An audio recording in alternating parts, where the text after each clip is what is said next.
What is going on, guys? It is Adam, a.k.a. Marf, and this is Marfoogle News. Today, of course, they came out that JB, our president, reached a $6 billion deal to free Americans in exchange for jailed Iranians. Of course, they're talking about giving them gear back.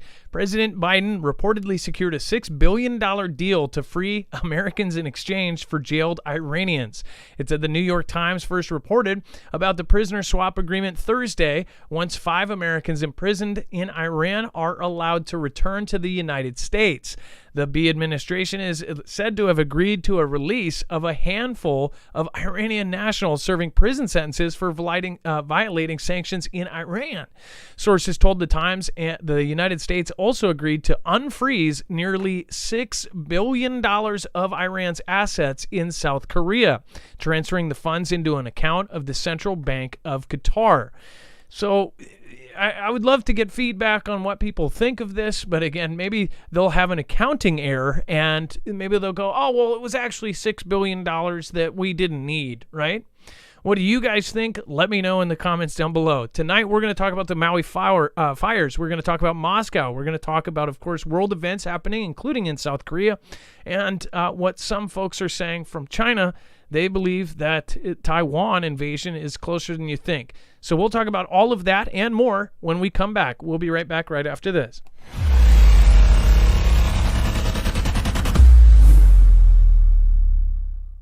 Nothing in this show should be considered legal, medical, or financial advice. The views of the callers can differ considerably and do not necessarily reflect my opinion, Dex's opinion, or anyone else who works with the show. You should always do your own research and consult with professionals. The internet is full of fake news, so please take everything with a grain of salt.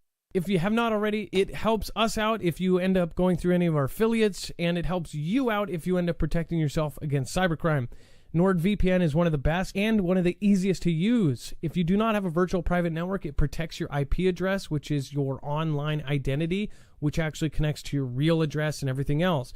It also connects to you. If you know anything about how they are data logging and basically getting your profiles down, you can prevent that by having a VPN. Nord is, again, one of the easiest. Download it. It's like an on switch and off switch. All you have to do. Go to marfooglenews.com/VPN. Not only will you get a giant discount on this, but you will also be helping us. I appreciate your support, and I appreciate everyone that goes through any of our affiliates.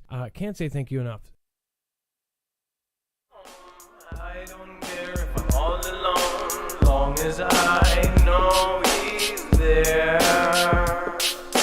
I'm gonna find my own way home. I don't care if I'm all alone, long as I know he's there. I'm gonna find my own way home, don't care if I'm all alone. All right, what is going on, guys? It is Adam, a.k.a. Marf, and this is Marfoogle News. If you tuned in just a second ago, we talked about the $6 billion deal that JB just signed over with Iran. People in the chat said, yeah, now we're basically dealing with kidnappers, right? That's what it looks like. And of course, these are the same folks that put out videos threatening to take out our former prez with drones. But whatever, that's just how it is. So again, give me your opinion down below.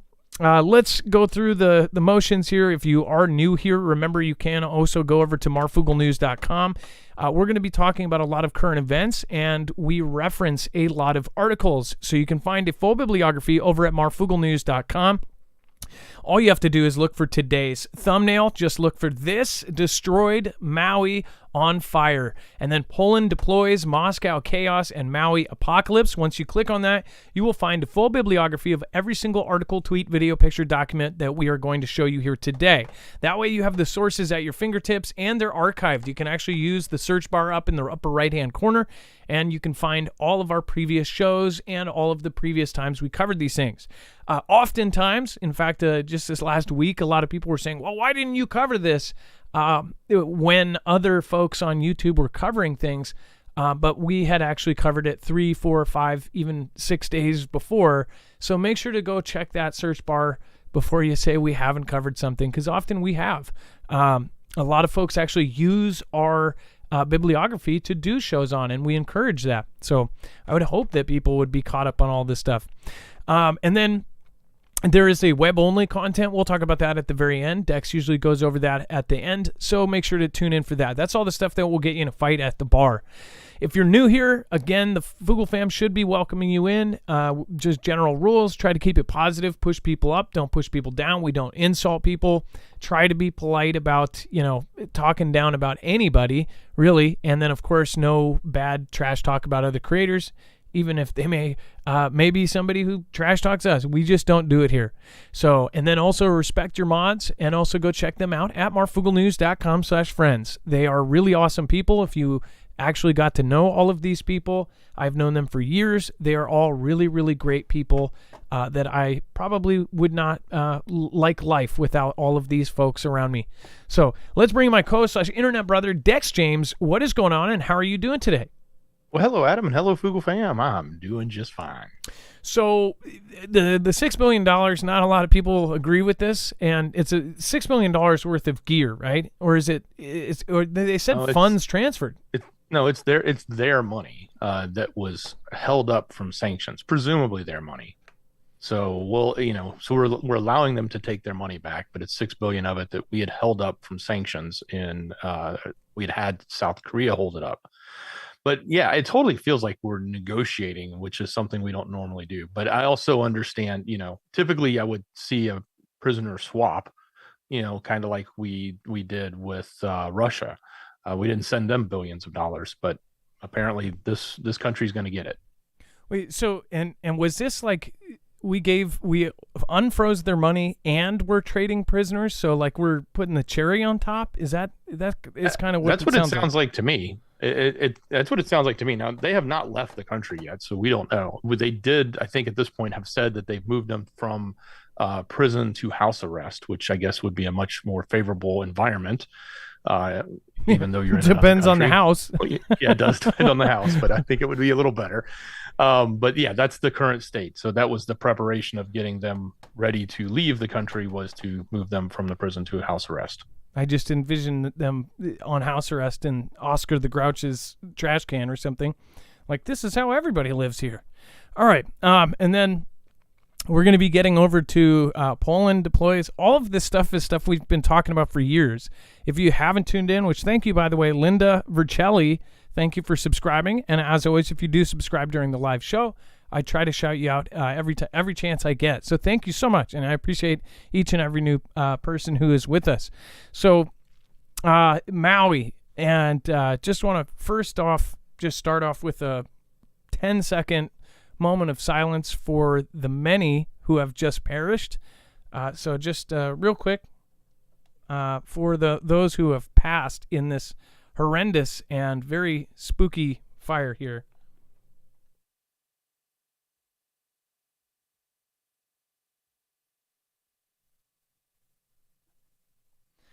So thickest black smoke, 36 perished, and that number has actually gone up. That is updated. The last number I saw was 53.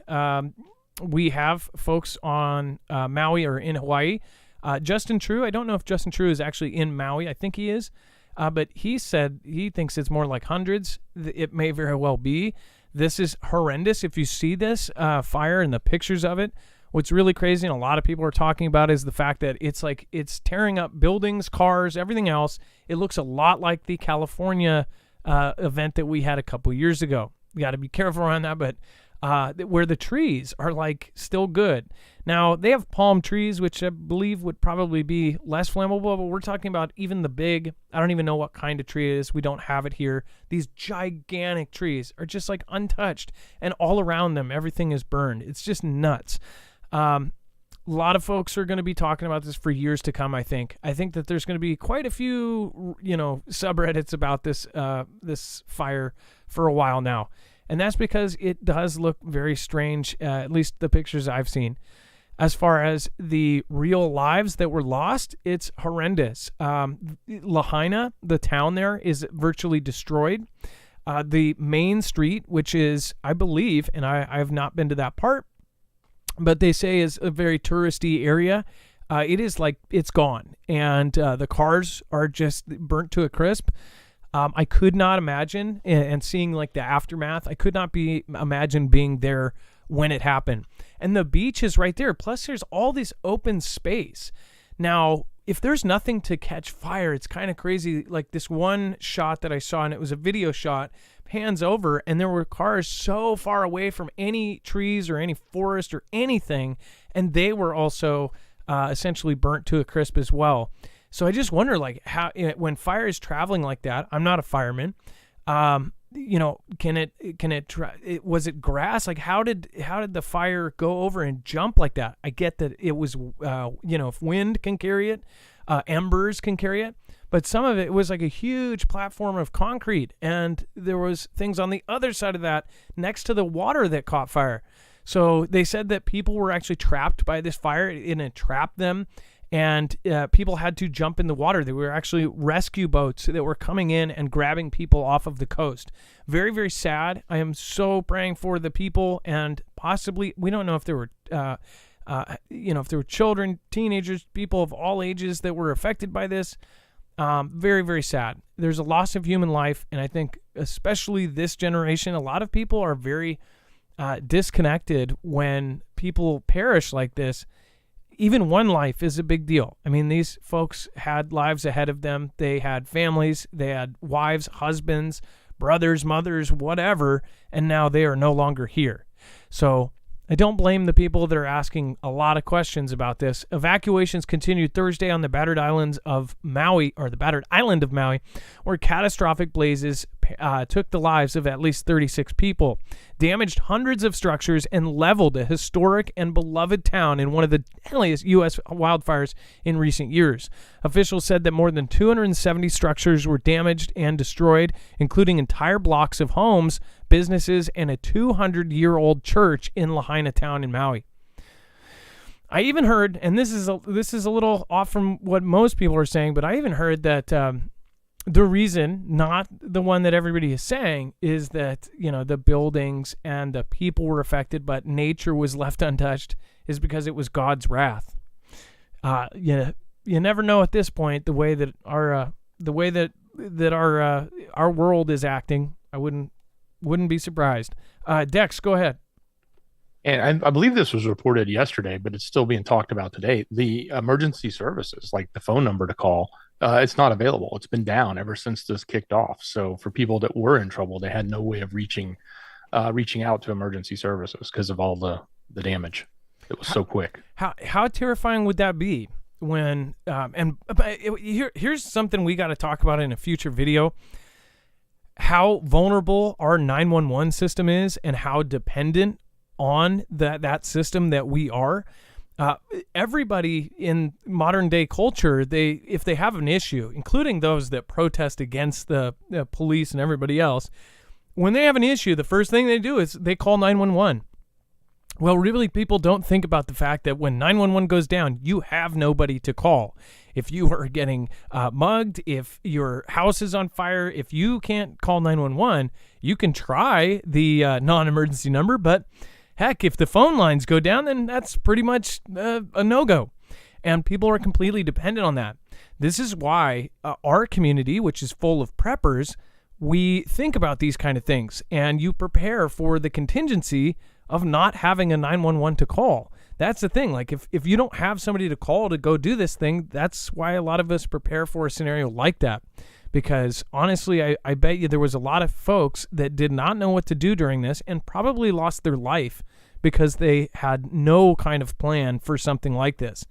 After that California event that happened a couple years ago, I think people should think about these kind of events, like specifically these kind of fires, and how crazy they are, how fast they are, how strange they are, and people should have some sort of backup plan, whether it be something jimmy-rigged or something that they can go and hide or know where they are, know where shelters are, something. Because this was just absurd. And then acting Governor Sylvia Luke said residents had been preparing for the storm, but, quote, never anticipated. And that's the part that I think that preppers are good at. They're good at anticipating. And this is a sentence, or I guess 2 words, you see all the time in these kind of events. Never anticipated. This is kind of the root of all prep. is the fact that we anticipate. We talk about things. We talk about the hypotheticals. We talk about the scenarios that are taboo. And that's what we do at this channel. Is all of the crazy stuff that you don't talk about your coworkers with, that's what we're talking about here, and trying to give you some sort of answers for how to, I guess, deal with it. But this is really horrendous, and as it unfolds, I'm sure we will see so much more of what this destruction actually caused. We don't, and I did have some pictures here. Dex, if possible, could we get some pictures of the Hawaiian, some of the updated Hawaiian pictures of what happened there? And then I'll actually kind of circle back to it. But it's pretty bad. And most of you have already seen all the coverage of this fire, and it's bad. And then we have, of course, North Korean leader Kim Jong-un dismisses top general calls for war preparations. Before we go into this, I do want to remind you tonight is a call-in show. So if you do want to call in, call us at 224-400-MARF. That is, again, 224-400. That is MARF. That is, gosh, I haven't even used it. The number is down below. So if 62, gosh, what is the last four now? 73. 6273. That's right. We haven't had a call-in about 2 weeks now. So that's, again, 224-400-6273, and then make sure to press option 4. You will get a hold of Dex, and you can get on the show. If you're from Hawaii and have a story about it, give us a call, 224-400-MARF. Or if you want to talk about some of the other stories that we have on the docket tonight, give us a call, 224-400-MARF. Again, that's option 4 once you get to the phone tree, and you could get on the show. North Korean leader Kim Jong-un dismisses top general calls for war preparations. This is kind of wild. It says, with a cigarette in hand, Kim was shown talking to a room full of uniformed top generals and pointing at maps. Images in state media showed, well, he discussed, quote, major military actions against South Korea at a meeting of the Central Military Commission. The Korean Central News Agency said that the agenda of the meeting, which comes just days after Kim inspected key arms factory, was, quote, the issue of making full war preparations and ensuring, quote, perfect military readiness for war. It said the meeting comes as Seoul and Washington prepare for major joint drills later this month, which the North views rehearsal for invasion and has repeatedly warned could trigger overwhelming reaction in response. At the meeting, Kim dismissed Chief of General Staff Pak Soo-il, replacing him with Vice Marshal Ri Yong-gil. It said that Pak, who was promoted to the post late last year, may have been dismissed, quote, because he did not demonstrate sufficient competence in the field of military operations, according to Chung Seong-chang, a researcher at Sejong Institute. Kim Jong-un has shown a tendency to quickly replace officials when they are judged to be lacking in the ability of control and perform their duties. Or they gave him the stink eye. Or ate his last yogurt. That's basically execution over there. So he had his name on every one of them. So it was rightful. It was totally justified. Ri may have been the most suitable person to replace Pak, as he previously held the position for a long time, Chong added. So essentially, the rumors is that Kim is preparing. Now, they have had these things going on for a while. Of course, there's a lot of things said about North Korea for the last 10 years, forever, really. But as far as the last 8 or 9 years, there's been a lot of crazy chatter about North Korea. And most people have wrote off North Korea as a joke, and people don't think that they'll do anything. The reason I take it seriously is because of their relation with Russia and China. I think that Kim is now a puppet. I think that Kim now has, all of their business dealings, all of North Korea. They basically depend on China, Russia, and possibly 3-letter agencies here. Whoever is illegally manufacturing stuff over there to give them their bucks. All of the kind of black market stuff that goes on in North Korea, because they are a hermit state. That's where all of this illegal stuff goes on. All of that, a lot of that is paid for and bought for by China and Russia. So North Korea may be the kind of scapegoat if something really big and bad happens. They'll say, oh, North Korea did it. That's what I foresee happening. And that's what many other military members and former military members see happening as well. That, somehow something will be launched, and if we do wipe out anybody, it will be North Korea, but it would be somebody, at a Chinese table or a Russian table doing the ordering. What do you guys think? Let me know in the comments down below. But essentially, they are supposedly preparing munitions, preparing troops, and saying to get ready for war. Technically, the South and the North, never really ended their war. They just kind of stopped it and put it on pause. So this is pretty crazy stuff. They have done a lot of events that we've covered, planes going over, troops massing at the borders, things like this, and now this is happening. So if this is, if something is going to go down, we'll, of course, probably know it before it happens, but I would say keep your eyes open. And then Italy Air Force hauls an F-35 contingent to Japan for first ever drill. There has been a lot of first evers just recently, as far as F-35s landing on West Coast highways. Not to mention they had Ospreys bringing in torpedoes to then land, deliver to a helicopter, and then take out to ships. Some pretty crazy things are going on right now. But now Italy Air Force is hauling an F-35 contingent to Japan. So Japan is definitely beefing up their security. As Italy gets down to work with Japan on the Global Combat Air Program, the GCAP, with the aim of building the new 6th-generation fighter by 2035, it has boosted defense ties with Tokyo by dispatching F-35s for the first ever training exercise in Japan. 3 Italian Air Force F-35As arrived at Komatsu Air Base in Japan on Friday ahead of the exercise, which launched on Monday. It says after flying from Italy with stops in Qatar and Maldives and Singapore, where the aircraft were held up for 2 days by a typhoon. It says the F-35s were joined by 3 Italian KC-767A tanker transport aircraft, a G-550 early warning jet, and 2 C-130J aircraft in sea search and rescue configuration. The C-130s, of course, I believe that's the Hercules. I don't know if the J makes. I think the J is. I think that doesn't matter. But the C-130s are the big Hercules cargo planes. Japan is using 4 F-15s and a KC-767 in the joint training exercise, and the get-together follows a meeting held in Japan in March between the defense ministers of Japan, Italy, and the UK to confirm the 3 nations' partnership on GCAP, an evolution of the UK-led Tempest program. The training exercise with Japan is the latest Air Force tie-up between Rome and Tokyo. Japanese pilots have been training since 2021 at Italy's flight training school, which is now based at Diciaminano on the Italian island of Sardinia. Italy and Japan have both opened final assembly and checkout lines for F-35s they are ordering. So it's really clear that Japan is beefing up. We've covered every step of the way from them transforming from a self-defense force into a fighting force. They're going to be offensive. If you look at the overall layout of what the plans are that supposedly China wants to do, they would like to take Taiwan, they would like to take Guam, they would like to take Hawaii, and they would like to take Japan. The reason why is anyone who looks at if China actually controlled Japan, Hawaii, Guam, and of course Taiwan, they would be a powerhouse that I don't think could be beat.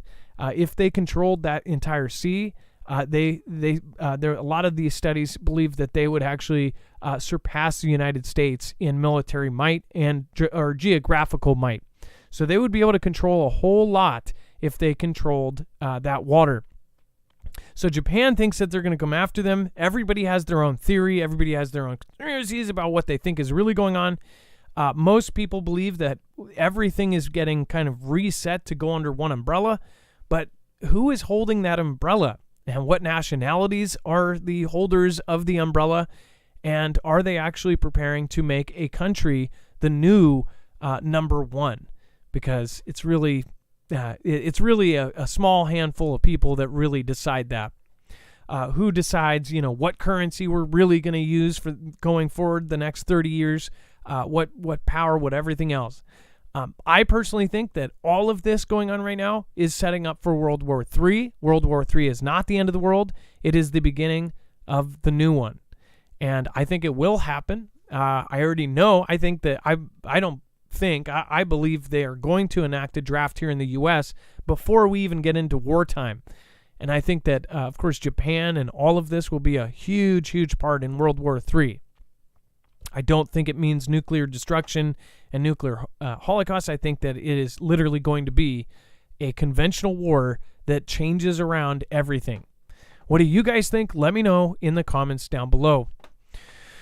Again, one of the quotes here that was important, though, it says, once the Indo-Pacific area and the Mediterranean were considered far from each other. Today, however, the world has got smaller. Crises are growing, and the situation will probably worsen this decade. The future of the Mediterranean will depend on what happens in the Indo-Pacific area and vice versa. That is why our nations must work together. They're essentially talking like they need to do stuff now. What do you think? Let me know in the comments down below. And give us a call at 2244-00-MARF. Again, that's 2244-00-6273. Thank you, Texas Rob, for celebrating an anniversary today. Skyhouse, Kimbria. Thank you, Scooby-Doo Do-Right. Poca Loco, Yobi, Kiki Gray. Skyhouse, again, thank you. Renegade PD, again, thank you. Karen from Columbus. And Chance, thank you for modding over on DLive. I appreciate all of you guys over there. And then Brian Hillary, thank you from yesterday. Bible Talk 777. Thank you, Tudukika. I always say it wrong. Tukudika. Tukudika. I think I said that right. Tukudika. Thank you for your support. Hey, fam, times are rough right now. Externally, life looks good, but sometimes we all hurt on the inside. Pray for your fellows. Never know what's going on in someone's life. Much love, y'all. Tuck Pup. Yeah. Thank you so much for your support. And then Liz Potter. I am saved because I am washed in the blood of the Lamb. Jesus/Yeshua. Liz Potter, thank you for your support this week and last. I appreciate your support and thank you for supporting Independent. And then Neal Waters says, I believe I am now officially Foogle fam. I'd like to say blessings in the name of Yeshua. Worthy is the Lamb.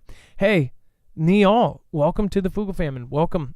Appreciate you. And the second you're our chat, you are official Foogle fam. So no worries about that.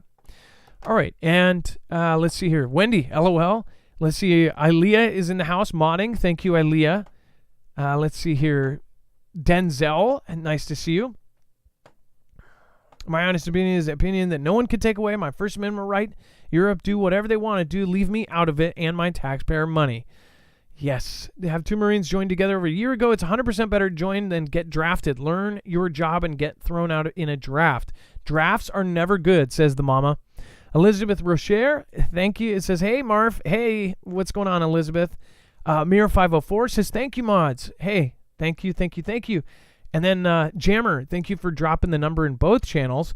That is, again, 224400 Marf. You write it in a different way, so it screwed me up.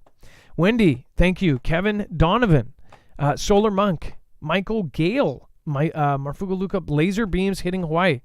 Michael Gale, I've covered that. I covered that months ago, unless there's something new. We covered when the laser beams hit, that was Hawaii, and they said that basically China was scanning Hawaii. If you go to the search bar on marfooglenews.com, you can go back to that episode, or multiple episodes actually, but we covered that, and there was laser beams coming down from the sky over Hawaii, which, good connection there, makes you think, right? Just so happens right after, within a couple months of that event, all of a sudden we have an event similar to Cali. Wait a second, didn't they have that kind of lasers over Cali at one point? Too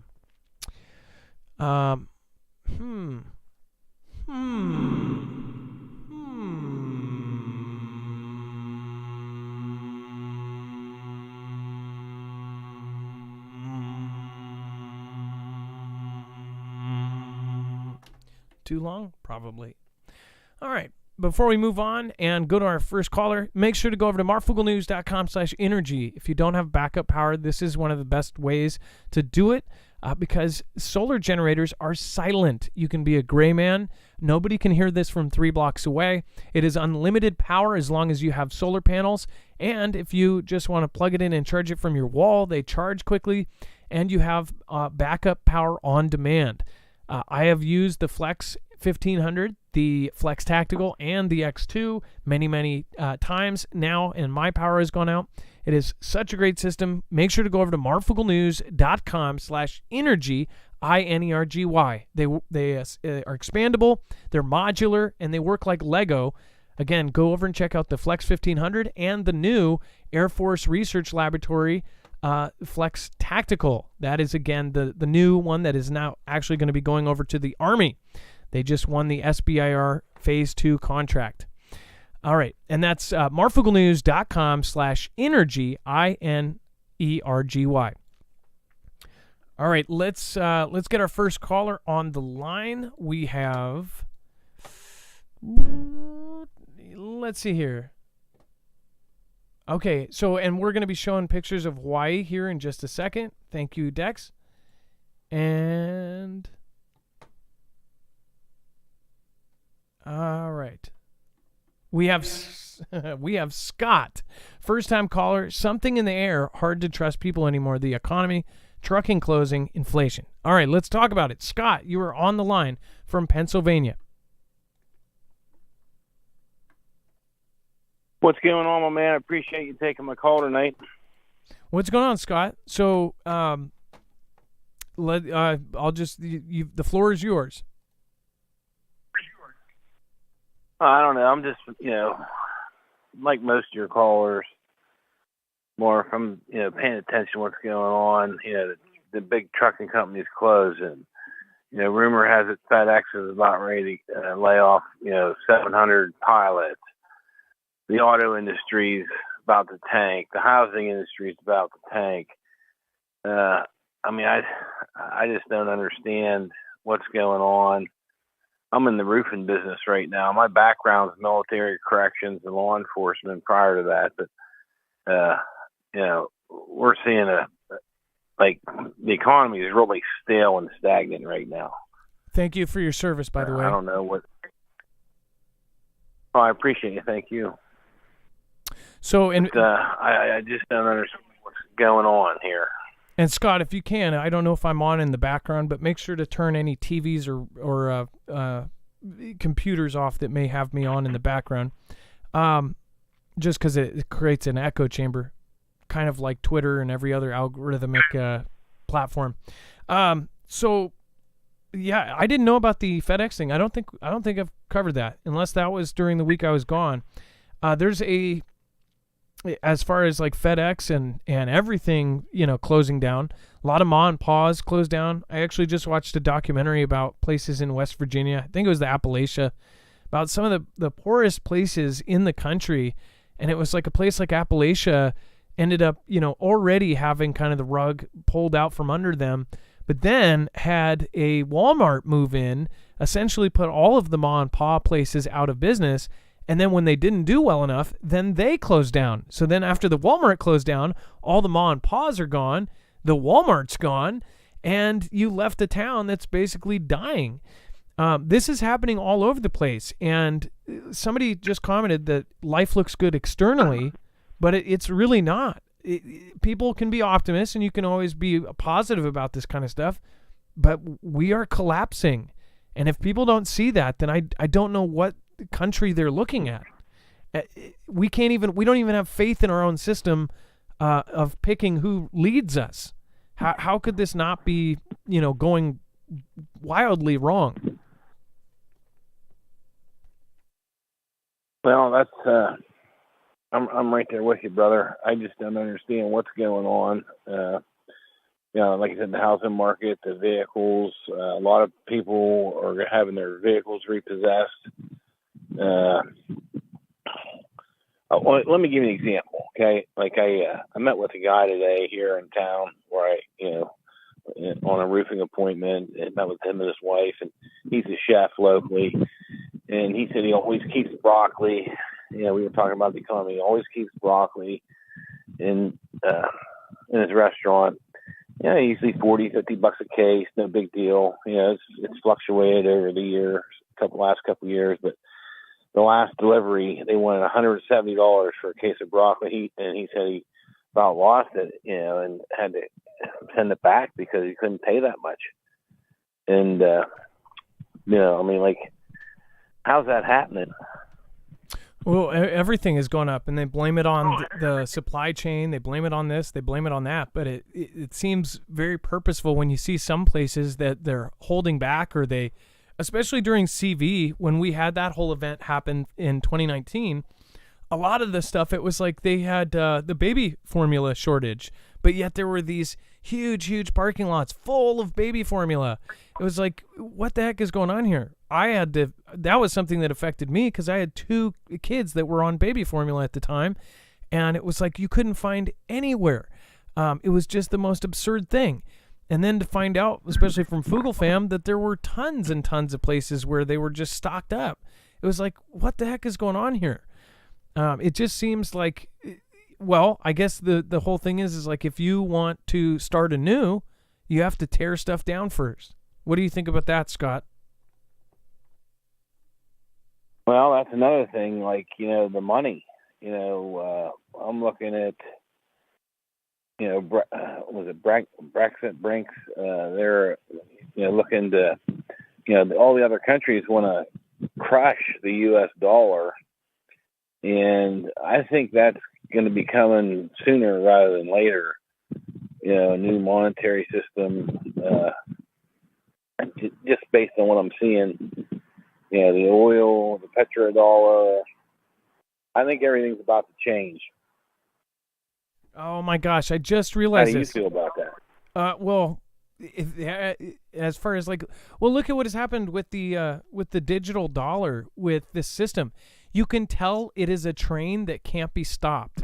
They want to get every single person using digital everything, and you've seen the little step-by-step kind of process of it happening, even during CV when they switched this all over to self-checkout. Walmart's a big part of it. Huge chunks of the population go to Walmart now because, one, it's cheaper than everything else, and that they had good prices because they're basically getting it from somewhere else. So people that are barely getting by go to Walmart to get their stuff. Well, if you're paying with cash, you would literally wait 45 minutes for a checkout. If you had a credit card, you could literally jump to the front and go to all of the different ours here, for example, had one cash machine. One machine you could use cash out of 40. I'm not kidding you, 40 self-checkout machines. And if you had cash, you would get skipped. I would literally sit there at the front of the line and go, oh, I was doing their job for him. I'm go, credit card or cash? Card? Oh, okay, you go ahead. I'm waiting for a cash one. And this is happening all over the place. They want us to use debit. They want us to use credit. They want us to use these new digital things. They're getting us used to just tapping our phone, tapping this, tapping our RFID. And it's working. And people don't see that. I thought when crypto came in, and I know there's a lot of crypto people here, I just thought something where they don't know who made crypto. They don't know where it came from. It just popped out of nowhere. And of course, the governments of the world are using this to their advantage. They're going to make a digital currency that is all traceable, all trackable, and they'll know exactly what you have. Then they will be able to restrict it. And if you think it's crazy that they, shut down accounts in Canada during that thing, just think about what they could do when it all goes this direction. If you don't toe the line, you won't have money to spend. It's really nuts. There's a lot of places that are cash free now that won't even take cash. It's like, and then they said, oh, it's because we don't have change. Like it was all silly. It was just ridiculous. I don't know. I think there's a lot wrong right now, and I think most people are starting to see it, but there's still a huge contingency that are just like, everything's okay. I honestly don't get it, Scott. I highly recommend all your viewers that can, because I know there's a lot of people out there hurting right now, Marv, living paycheck to paycheck and living on their credit cards.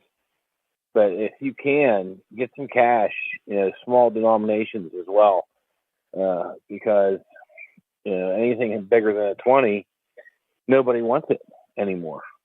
They're afraid of it.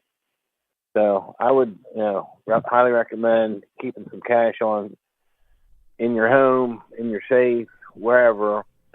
If we have a bank run or we have a blackout where you can't access, your bank or go to your bank, cash is still king.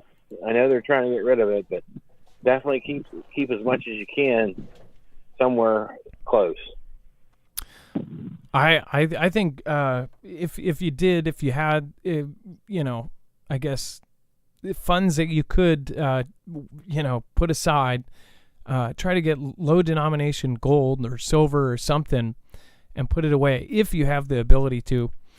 That's not financial advice. That's just my opinion. Again, and then, yeah, I agree with you. As far as like cash goes, but in the future, they've even changed like marketplace and all of these things. So they make sure that they will track any kind of cash thing.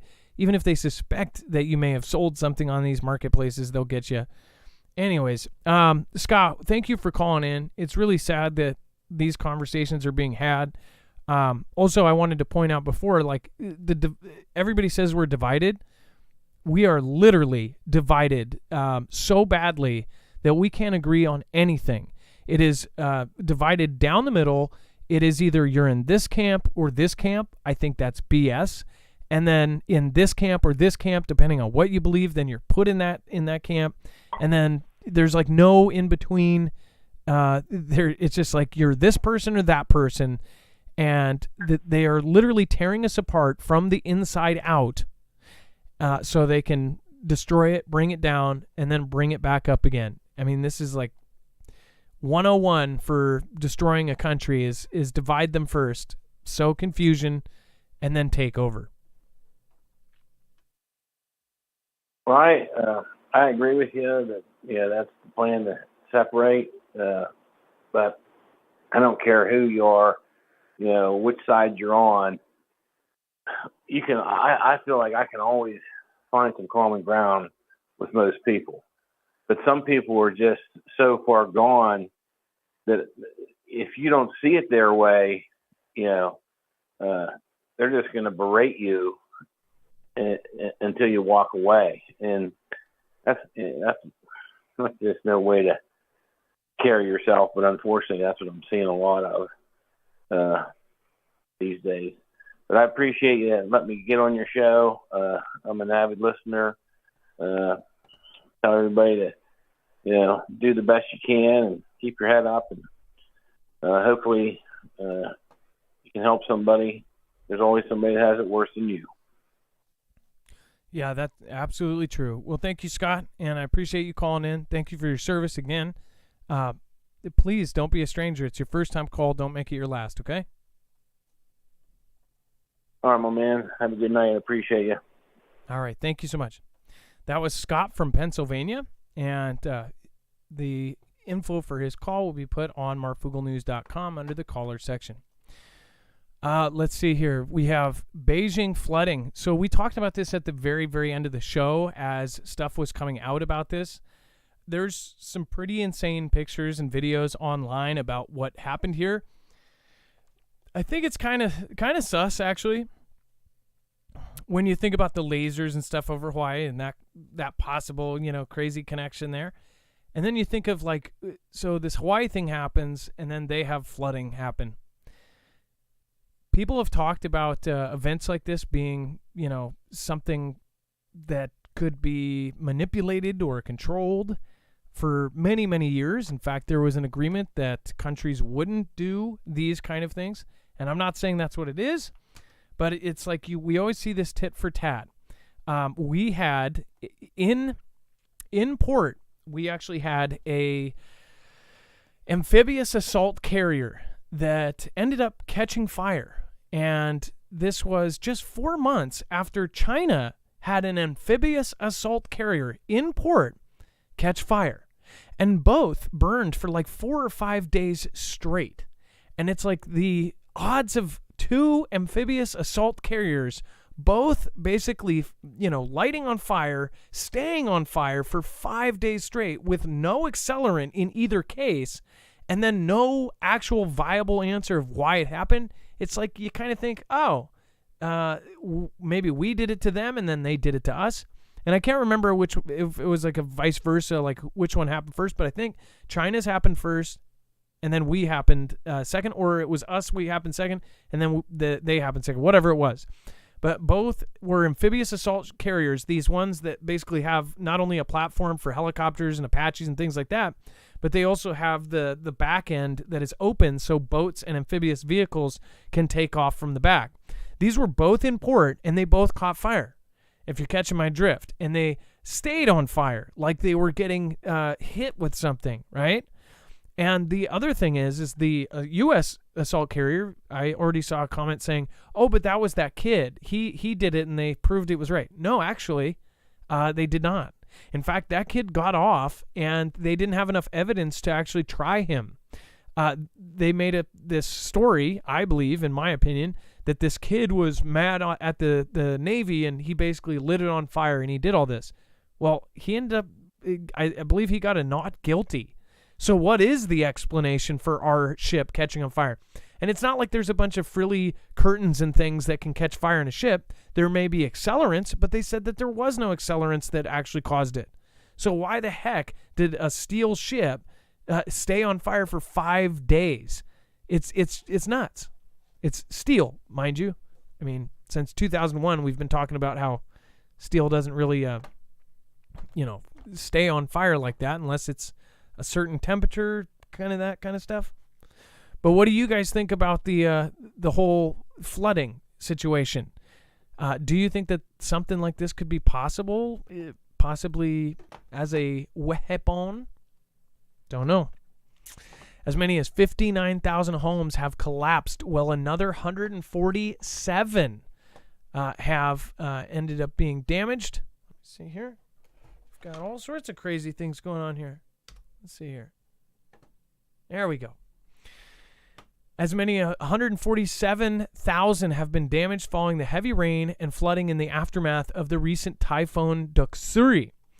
It's the death toll from the devastating floods in China's capital, Beijing, has now risen to 33, according to officials. Another 18 people are said to be missing following heavy rain and flooding in the aftermath of the recent Typhoon Doksuri, one of the strongest to hit northern China in a decade.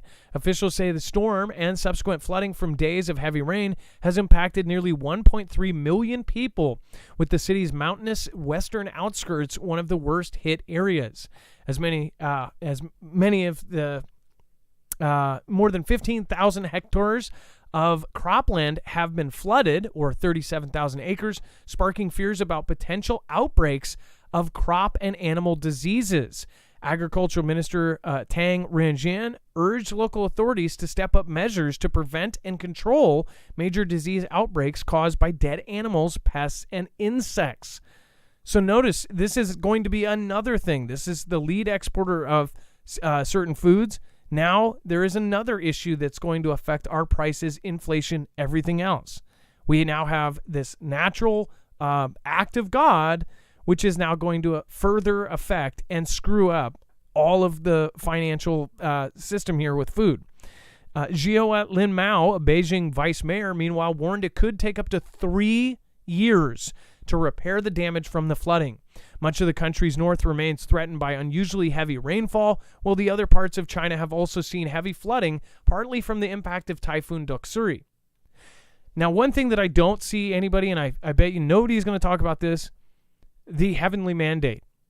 So when an event happens like this, and especially a humongous, insane event like this kind of level flooding, the people of China believe that that means that their leader is not doing a good job.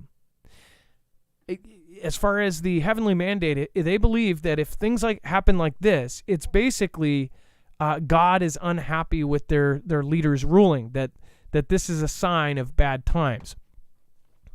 And I think that Xi knows that the heavenly mandate is his thing. He believes in it.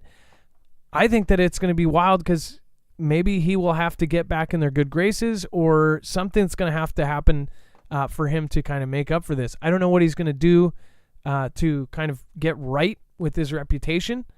But what's crazy, something like this happened what's funny is like when T-Man was president, they would literally blame a hurricane on him, but that was just like the media, right? They'd be like, hurricane media, and it's probably because of T-Man's, executive order. In this country, they actually do hold their leader accountable for acts of God. It's part of the heavenly mandate. So that basically means that God isn't happy with how they're leading their country. And again, the rainfall was nuts, 3.3 feet over a 3-day period from Saturday to Monday. Almost sounds like so much. It's strange. Rainfall in the province averages from 1.9 feet a year.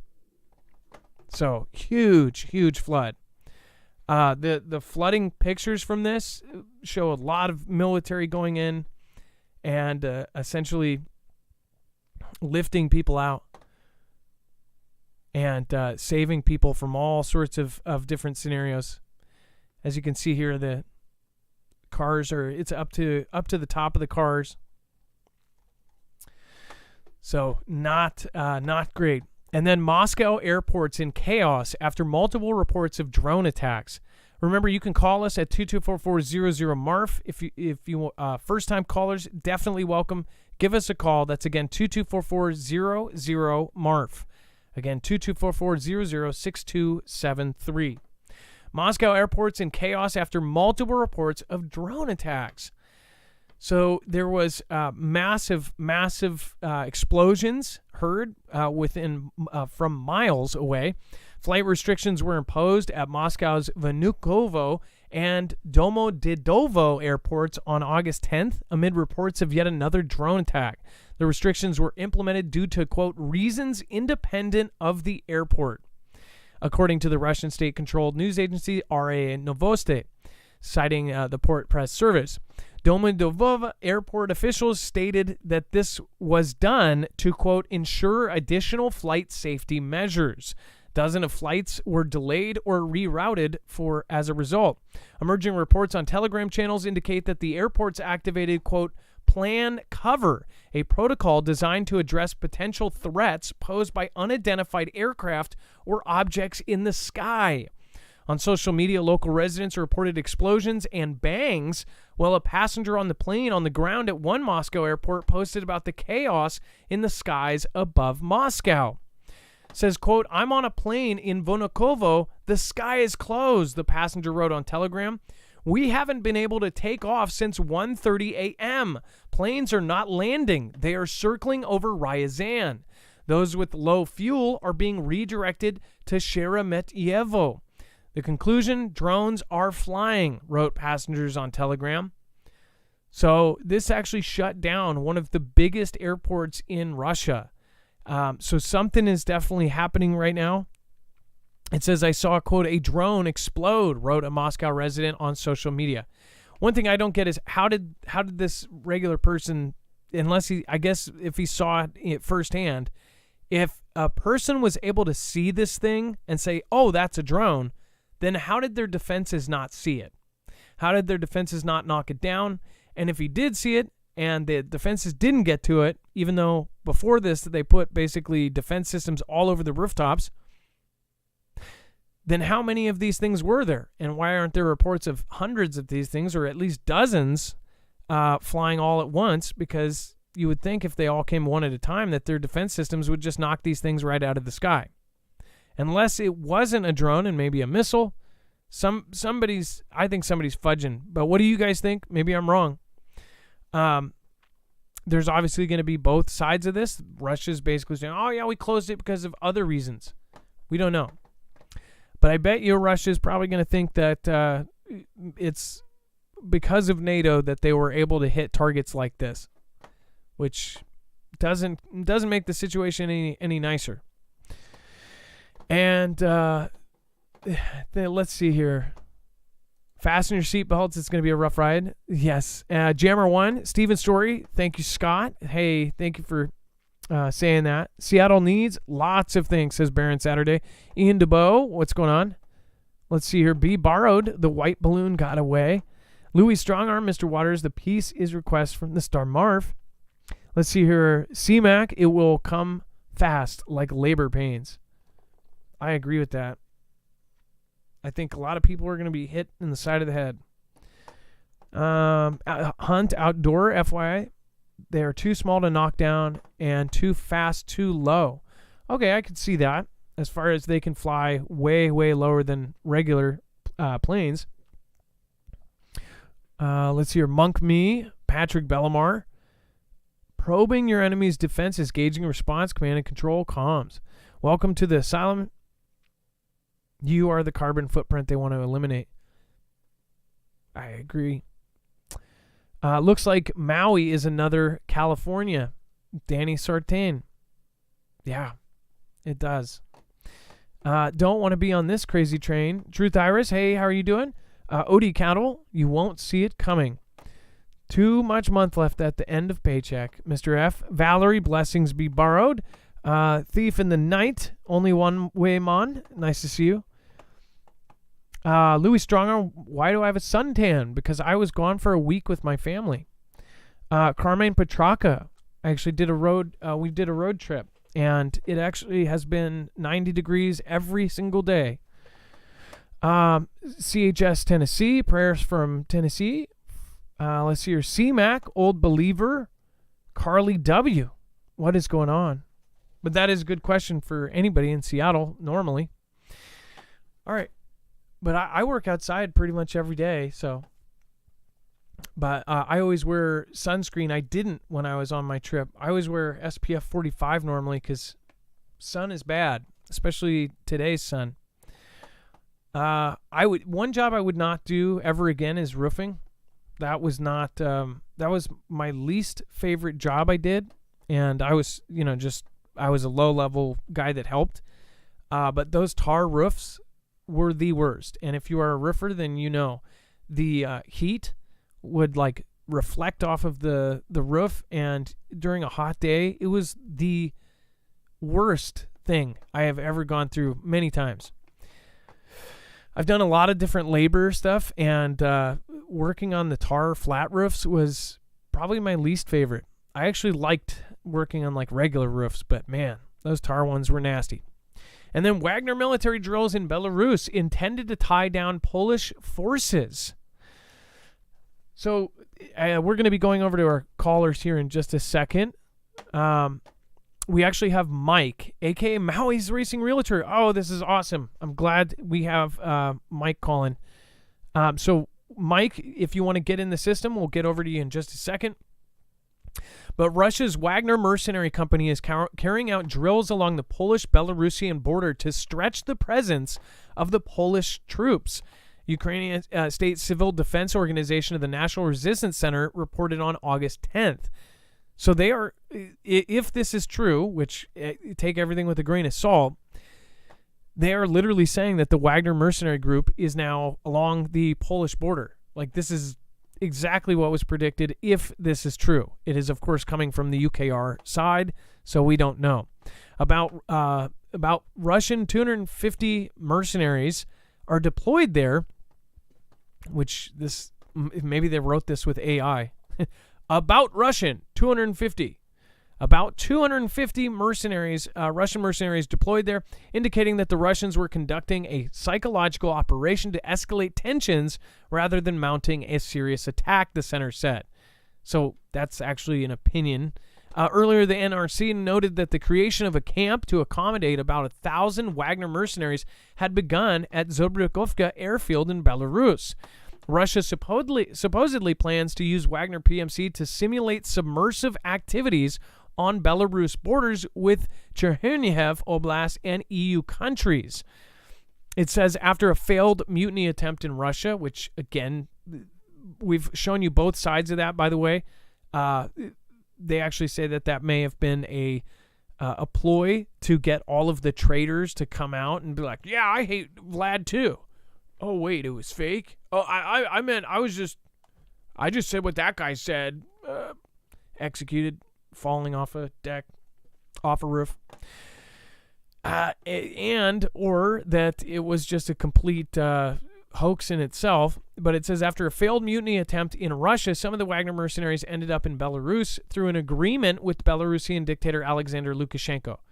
which was the worst acting ever. I don't know what the true story is, but the whole thing, like, Lukashenko knew Wagner for 20 years and was like, hey, you know, oh, he didn't mean that whole mutiny thing. Like, let's work out a deal so he can live and still work. And basically we're just going to move him over here.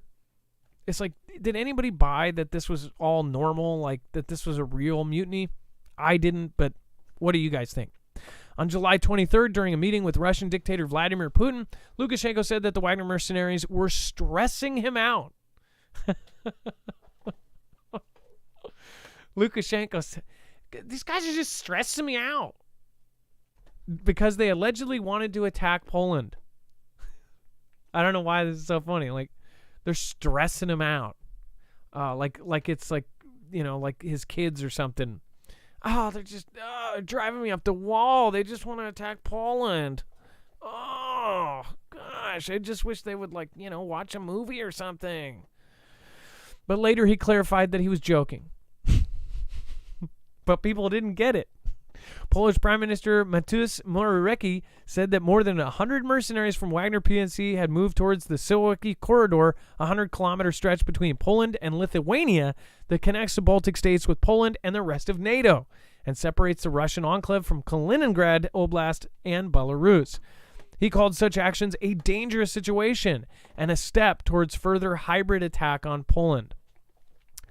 My personal opinion is that Poland will be one of the first places, part of this whole thing, the start of a future World War III. I think Poland is going to be a direct part of that. You can tell by how they're prepping that whether it's manufactured or a Fantastic Freddy event or whatever, I think Poland is going to be the start of it. That there's going to be huge events in Japan, and my personal belief is China is going to get involved, and all of this stuff is going to go down all at the same time. China, Taiwan, North Korea, South Korea, Iran, all of it is going to all happen very, very fast. But what do you think? Let me know in the comments down below. Do you think that the Wagner mercenaries are going to start stuff with Poland, or is this the setup for some sort of Fantastic Freddy event? Let me know in the comments down below, and of course, try to keep in mind, try to be careful not to get us in trouble here. And then let me show you, let's see here. Before we go to that, we'll go to that after the call. And we have Maui Racing Realtor from Hawaii. Before we do, I want to remind you, make sure to go over and check out marfooglenews.com/EMP. This is a device that can actually protect your cars, your trucks, your boats, your motorcycles, even your RVs, your ham radios, your generators, or even your solar generators, or even your home from not only EMP strikes, electromagnetic pulses, but it can also protect you against the sun, solar kind. If we have a Carrington level event, they say that it could knock out our grid, and 90% of us would perish within the first year. This can actually keep you going. The car version, or the EMP Shield Micro, or the EMP Shield Original can be wired in less than 10 minutes. It's a red to red on your battery, black to black on your battery, and a green to ground to a part of your frame. And then this thing will ground the signal of an EMP strike or a CME or a Carrington level event in less than 500 trillionths of a second before it's able to fry your device. This is the same company that is now outfitting agencies like DHS, DOD, and the DEMSO team helping protect the Texas grid. They are mentioned by the DHS EMP Resilience Report in 2018 that essentially warned everyone to get 6 months to a year worth of food as a precaution for a possible EMP or a grid down scenario. It is one of the most probable out of all of the crazy end of the world scenarios. This wouldn't be the end of the world, but it would definitely be the end of normal life here in the United States and in the UK. So go over and check it out, marfooglenews.com/EMP. Use the code MARF to get $50 off per device. So if you have multiple vehicles that you want to outfit, that is a great way to do it because you're going to get $50 off, and it stacks on top of any sale that they do. That's marfooglenews.com/EMP. All right, Maui Racing Realtor. What is going on? And you're on Marfoogle News. Aloha, Adam, Dex, Foogle fam. Nice to talk to you all again. Hey, so what's going on? Can you give us an update? Like what's happening? Our family's all safe. Our house is safe. Maui is 1,000 square miles, the island, and Lahaina town is about 1 square mile of it. So that part is completely destroyed. You've seen the pictures. I've sent you a few. But the rest of the island is good. We knew this storm was coming. There was a hurricane south of us, and they had told us to expect 50-mile-an-hour winds plus with gusts up to 65. We were under red flag, and this just unfortunately came out a worst case scenario. The trees knocked over, the power poles, fell down, made sparks. The wind just sent it right down the hill. That's a spooky one there. The whole town burned and the church was completely untouched. This is my best friend. That's the race car that he built. That's why I have a race car, is he built that one and sold me his old one. Where is the front of the car? What you see next to it is an engine stand. It's all gone. What you see more than that, what you see next to it is an engine was on that stand. That puddle in the bottom was the aluminum. It was a race motor. It was an aluminum race motor that melted. There was an engine on that stand next to the car. The whole front of the car is melted off. That's his shop. That's another engine in the back that was in his shop. Yeah, that's a separate engine that got about melted in his shop in the back. And I haven't seen this picture on big screen, only the phone. It looks worse on the big screen. Yeah, I would go to that house every day. That's my best friend. I bought his old slow Mustang, the 66, when he built that 69. And I saw that car, for any race fans out there, run 938 at 144 miles an hour. It means he got to 140 in 9 seconds, Great guy. He's 72. He just retired. It's everything, it's gone. So that's worst case for him. We're trying to get him over here. We've got bags and care packages and stuff for him. I am so sorry. Again, if you just tuned in, this is Maui Racing Realtor, aka Mike, on the phone, and this is his friend who actually gave him his old car. This is this new race car, probably his baby, burnt to the point where you can't even see the front of the car's gone. Yeah, if I tell you it's a Mustang, you'd know it's a Mustang, but that's the only way. Yeah. Oh my gosh. And this is his whole life. This is his house, or is this his workspace or garage or what? His house, and the other picture is his shop in the back where he built motors for a lot of the racers. For the drag racers, for the circle track racers, and just a great guy. Everybody, and he just took a huge hit. That's his shop, and somewhere there, there's a fuel. There used to be some fuel there, but yeah, that's just, you can see complete devastation. There might be some usable tools in some of those boxes, but it's a total loss for him. And you said you said this gentleman has helped a lot of people, and he's a good guy in the community, or? Oh yeah, he's been on the island forever. He's 72. Yeah, he's 72. He just retired in February, and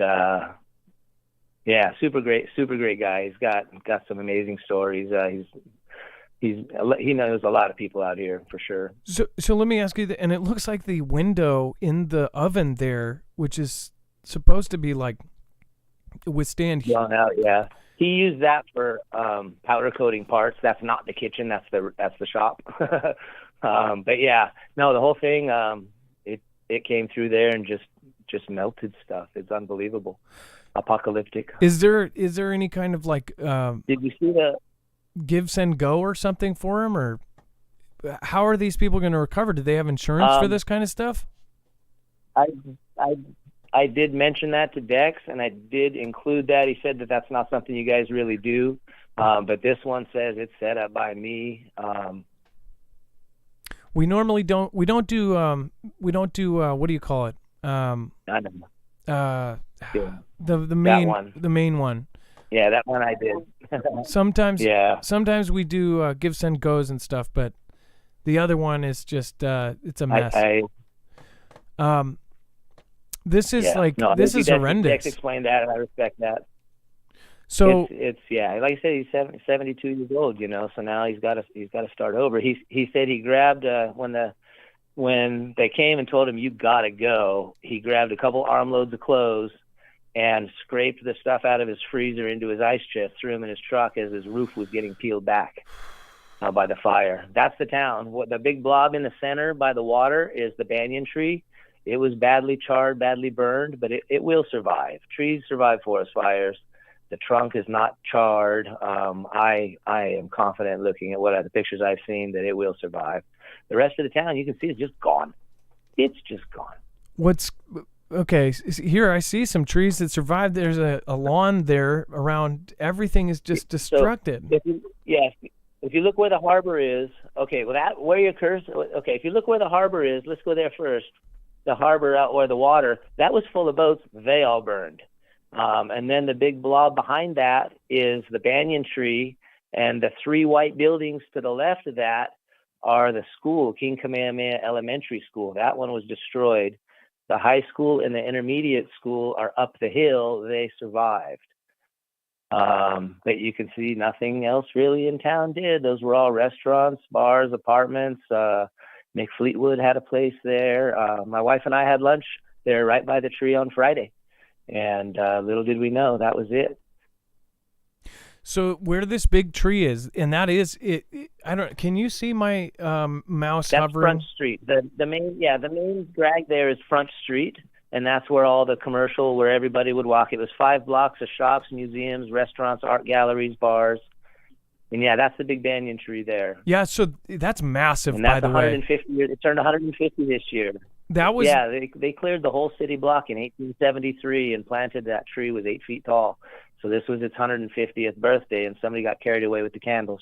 Mike, this is that was the tree I was talking about. I said I've never seen a tree like that, but I said that it was still intact, and that I saw an angle that was looking down the street from when this kind of goes out to the. If you were going, I guess when you're looking at this, if you were going that's Front Street west, there. if you were going west on this street. That's the angle I saw, and you could see the tree in front of you and the water on your right, and everything was just. This looks even worse. Who took this photo? Is this a public photo that's just been on? That one came from. No, this is from a friend that I did get permission to share. He's another racer. He got his cars out, but he lost his house. Another racer friend of mine, his house was spared, but he lost his 2 race cars. But he took this. They wouldn't let him in, and he's not the type of guy you just tell no. So he went and got an airplane and flew over to see what was going on, to see what was left. So he took that picture from his cell phone, gave me permission to share it. Those big X's you see right by the tire, that was a condo complex called Ainanalu. If anybody's curious about that, it's gone. Everything's gone. It was. So the fire, the wind, everything was just the perfect storm. Has he given this to news at all? Because I think this is kind of exclusive right here. I haven't seen a shot like this. Maybe there is. No, but... you haven't seen the shot. Wow. I sent it to a few friends, but I did get his permission specifically to use this shot. But those condos were anywhere from $700,000 for a small studio to $2 million for a nice 2-bedroom, $2.5 million in there, and they're all gone. It's just all gone. It's all gone. Now, do you know if there's been fires before here? I mean, obviously there's been smaller fires. Has there ever been something like this in Maui? We did, not like this on this scale. We had the similar thing when Hurricane Lane, one of the hurricanes approached, and the winds came in and knocked down power lines and started fires and sent them every direction, and the crews just couldn't keep up with it. But that one, the storm came and the rains put the fire out. This one, the storm was so far away, and we had a high pressure north of us. We had that pressure gradient, and they told us to expect huge winds, and it just came out worst case scenario. Well, okay, so you want to hear some of the creepy part of it? Not creepy, the spooky part of this whole thing. Yeah, go on ahead. That same picture, just between the X's and the strut for the wing, so away from the tire, you can see a structure with a roof, and some green grass around it. That's the church. That's the one. So go, towards the wing strut. That's the fuselage. Go up towards the wing strut. Some more. Oh, that's the wheel. Other way. Other way. Up towards the wing, and I'll block the other direction. But that's the church, right by the wing thing. Up a little bit above that, and a little bit to the right, and you'll see this church. You can tell too far. Anyway, that's the picture of the church. In the next one, the other picture, You can see the whole smoldering town and the church is there. Right here? Is it? It's a little bit delayed. So no, that's... so go to the top right of the two X's, and it's the building across the street. Yeah, I think I have it centered. That's it. Yeah. And see, that's completely green. Yeah, you got it right there to the corner of the street. See, that's all green, completely untouched. That's the old Catholic church in town. Oh, is that not a sign? Directly across from that was...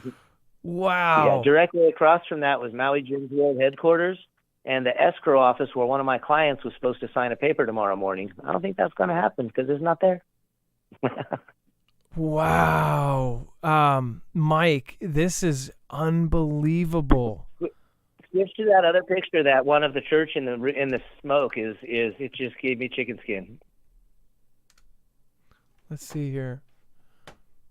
Oh, that was the first one here.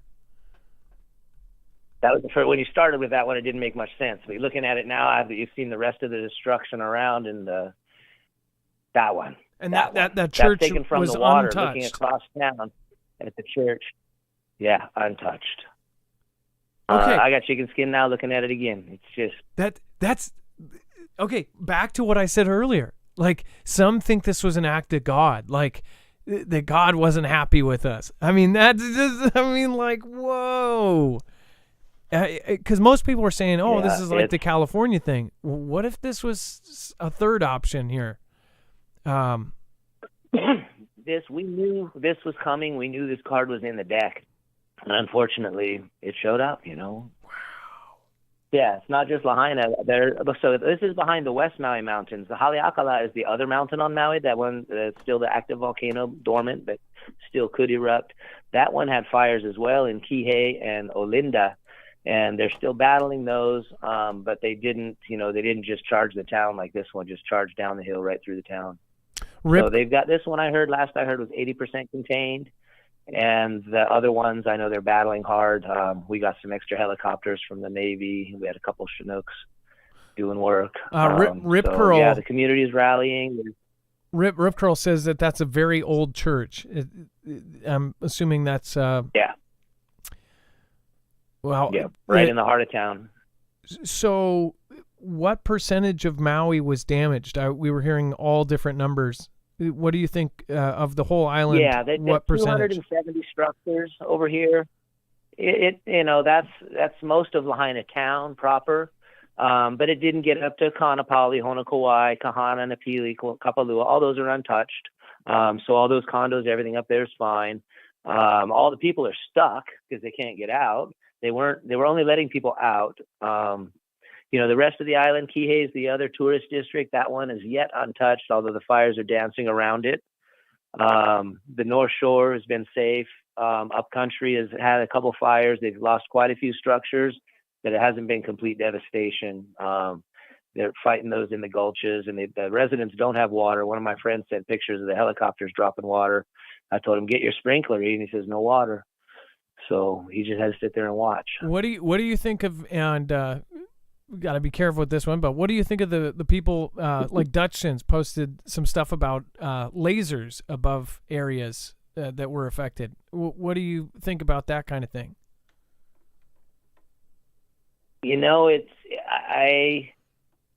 I can see it happening completely naturally the way it happened. If somebody took this as an opportunity to, enhance it a little, that card's in the deck too. But I can see this happening, in a place where you've got strong winds and dry grass. We haven't had rain since May. The island was green. We got a lot of rain, so we had good fuel load. Then it didn't rain since May, June, July. We're into August, and, just worked out. All right. Well, Mike, thank you so much for calling in. Thank you for really, these pictures haven't been seen anywhere else, I believe. So thank you so much for calling in. They have not. So thanks for letting me go long. I know you have a time limit. I appreciate you letting me get this information out.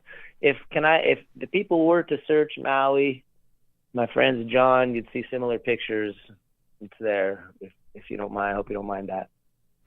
We'll figure something out. Thank you so much again, Mike. And again, we'll make these pictures available on our website as well. Thank you so much for calling in, And Maui Racing Realtor in chat. Thanks for the time and for everything you do. And I already heard people running out of food and stuff, and we're well prepped thanks to you guys. So thank you for what you do. Well, thank you for being here, man. And so great to talk to you. All right, you have a wonderful night, Mike. Here every night. Thanks again. All right, yep. Aloha. Aloha. Do you say mahalo at the end or no? Aloha. Either way. Mahalo, aloha. I don't know. It's third thing everybody says. And then it's like we knew this was all coming, and every step of the way it just keeps going. It keeps going. By the way,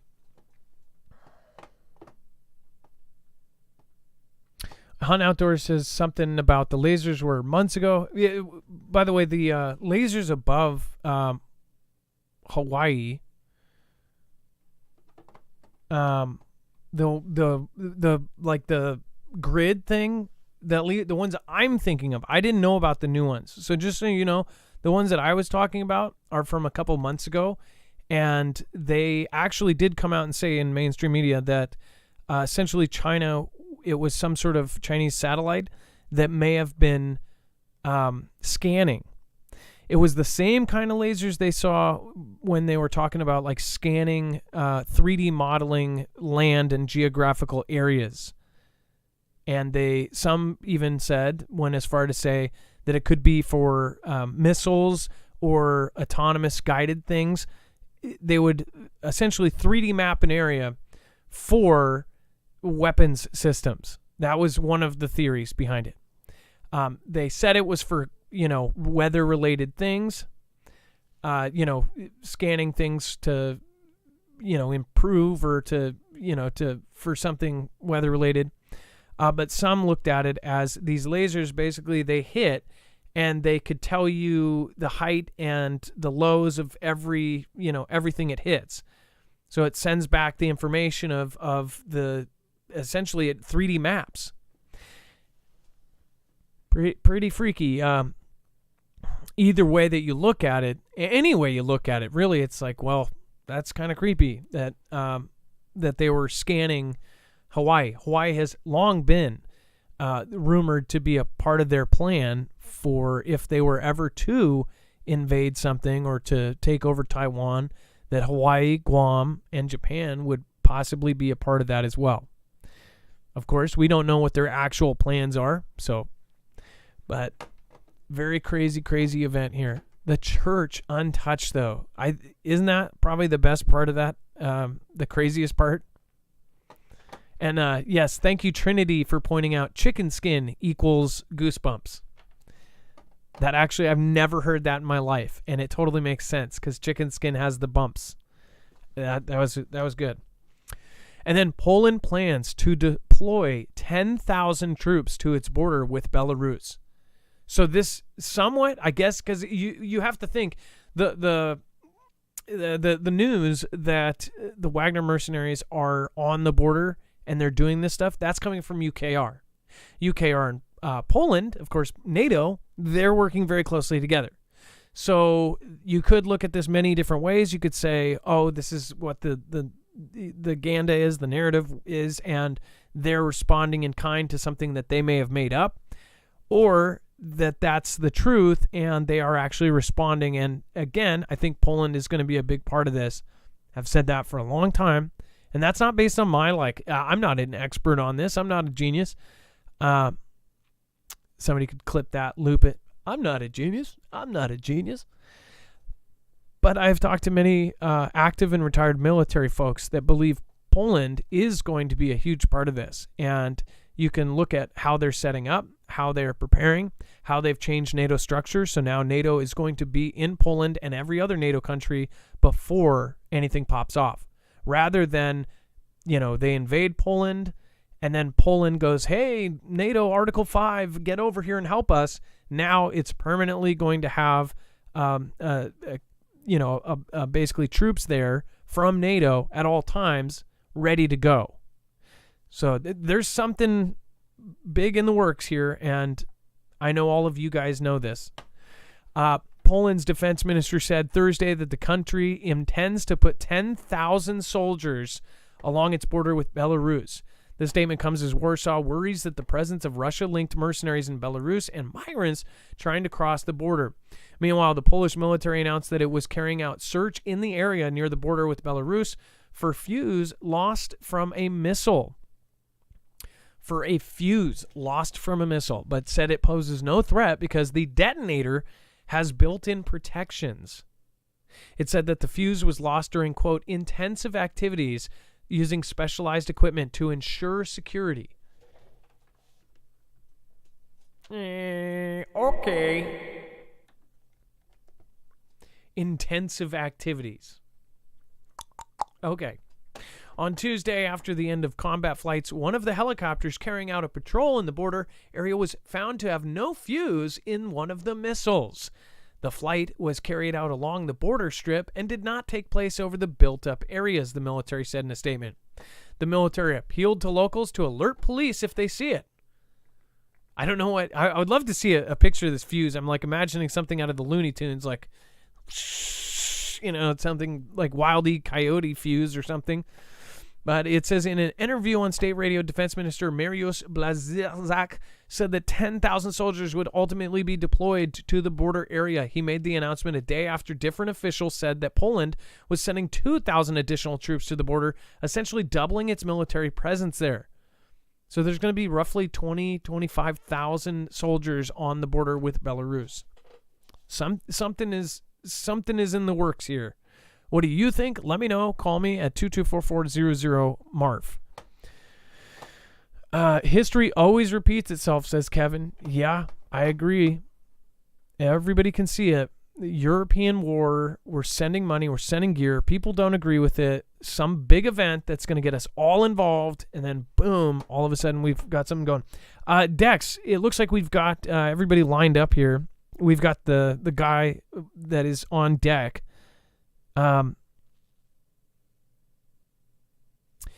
Let's see here. And I believe I'll check that in a second. By the way, Kingdoms of Erden, I did see the poem, by the way. Thank you. Maybe during the shoutro, I'll put part of that in it. Let's see here.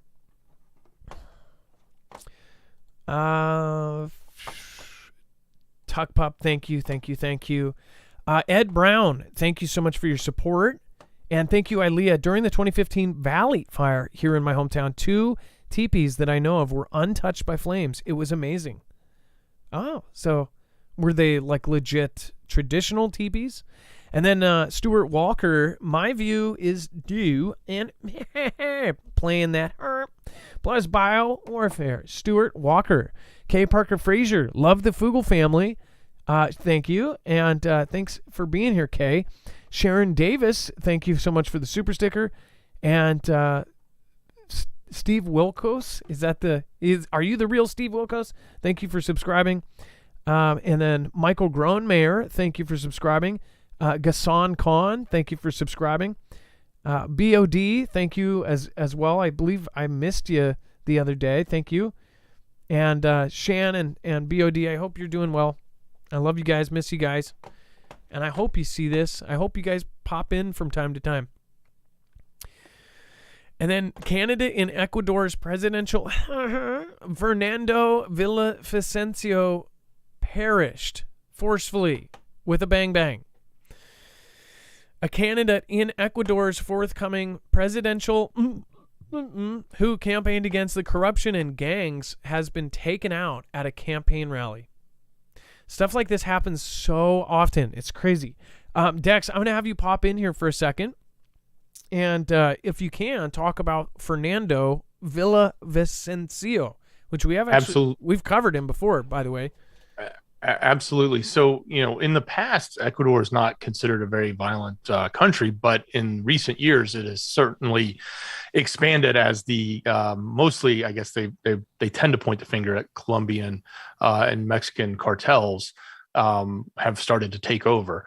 And he was campaigning against that. He was specifically campaigning against that, and talking and actually pointing to the fact that the current government had been infiltrated or was in close ties with them. So he was basically putting a big target on himself. Unfortunately, sometimes when you stand up to that, you also have to take what comes with it. And it doesn't sound like the outcome here was in anything that he was expecting, but certainly, man, it's kind of a tough situation when you're going up against those forces down there. Here's the other interesting thing, though, when you talk about the gangs that were there. One of them called the Los Lobos, which means the wolves, and the other one, I believe, is Los Choneros or Choneros. Those are the two rivals that are there. Well, apparently one of them filmed a video claiming that Los Lobos, the wolves, took credit for it, but they were all covered with and didn't show their faces. So then later another video came out with people who were showing their faces saying that they were Los Lobos and said, no, it wasn't us. We're not taking credit for it. And they said it was probably the other gang, the Los Choneros, who was trying to make it look like it was us, but it was probably them. So now we don't even know really who's taking credit for it. If not that that's a thing you really want to take credit for, but apparently they do, because there's somebody did the action. And he was going up against him. He was trying to, his whole campaign was running against the fact that this organized and infiltration of these gangs were, corrupting their government, and he wanted to change that. So sad story for him, sad story for his family, and I guess the people that were behind him, but also, another sign of what we've seen in a lot of Latin America, all the way up to Mexico through Central America, is the proliferation of these cartels and the power that they wield against the government. And, it's kind of a scary thought. I covered last week, I was covering all of the monster trucks that these guys have been building. They look like absolute tanks, and they're completely armored out, and they've started to literally wear uniforms, and they look like military now. So kind of a crazy world down below. Yeah, it's so different from anywhere around here. I mean, like, this is it's legit. I mean, they could make movies for years about what's going on just this week. It's bad. And then we have Elon Musk is now floating the idea of having a, quote, noble debate with Mark Zuckerberg instead of a tech bro cage fight. This is so stupid, by the way. Elon, if you ever watch this show, because I know you're an end of the worlder. Well, one, why'd you hire that lady if you're not part of that whole thing? Whatever her name is, Linda. Two, why rename it to X unless you've got some sort of crazy evil plan here? But three, this whole tech cage fight thing, what's the craziest part is Mark Zuckerberg has literally fallen out of the news completely. It's almost like he is completely irrelevant. This whole cage fight thing, you could say it's a distraction, but I don't even think it distracts anybody. I don't think it distracts anybody from what's going on. I think it's just it's silly. It said on Sunday, the billionaire said his fight with Zuckerberg, if it happens, would be live streamed on his platform X, formerly known as Twitter. But the same day, Musk said that he needed to get his neck and upper back examined before fixing a date. May require surgery before the fight can happen. We'll know this week, Musk tweeted. It's like they've got to take their vitamins to do this fight. Man, I would love to see this fight, as stupid as it is. Just seeing frail Zuckerberg. And I don't know, though. Maybe Zuckerberg takes off his shirt and he's one of these, yoga ripped dudes that's been climbing Mount Everest or something with other robots. I don't know. But I have noticed there was a picture of Elon Musk running through Japanese maples or something like that. He just visited Japan, and the dude looks like he's been working out. So maybe this thing will actually happen now. But apparently now they're possibly just going to do a noble debate. Why do they even need to do one? Because Zuckerberg tried to scrape his platform. And by the way, it's all technical. It's not I'm not saying anything gross there. Here's a better idea: a cage match debate. How to build an amazing future. Anderson tweeted on Tuesday. Musk appeared to agree with the suggestion, tweeting that the debate sounds like a good idea too. Well, maybe they'll do both. The whole cage fight thing was so stupid. This is what our plan. Oh, have you guys seen the movie Idiocracy? I have seen it when it came out, and not a lot of people have actually seen it. I've asked everybody I've ever known, like, have you seen Idiocracy? And the people that haven't, Dex, please tell me you've seen Idiocracy. Please tell me. Okay, yes. You haven't, have you? The name sounds familiar, and I probably saw it, but I don't remember it. I couldn't sit here and quote lines from it. If you've seen Idiocracy, then you know you've seen Idiocracy. Our planet is, the entire planet is now the movie Idiocracy. Like, I mean, it's almost like that was the songbird for CV. It was the playbook. If you've seen Idiocracy, let me know in the chat. Have you seen that movie? If you haven't, watch even just the first 2 minutes and you'll be like, ah, that's funny. And you'll watch the rest. I promise you. And I know there's probably at least one upgrade with 3Ds in my chat. So if you get it, if you get it. If you don't, you don't. You got to go see Idiocracy. Go ahead. Dex, go ahead. Yeah, I think this is the one you made me see a while back. So I didn't put the name together, but I know what you're talking about. Hey, real quick though, on the Elon story, I do want to throw a little shade at the authors here, because if you take it, they're writing this entire thing, because I covered the surgery piece last week while you're out, and now and it's like they're looking for every little thing they can dig at Elon. It's obvious the media just likes to go after him. His tweet literally says, yeah, that sounds like a good idea too. The word too, T-O-O, means also, means in addition to. He's not saying, I'd rather do that because I can't do this. They're trying to piece stuff together to make it look bad.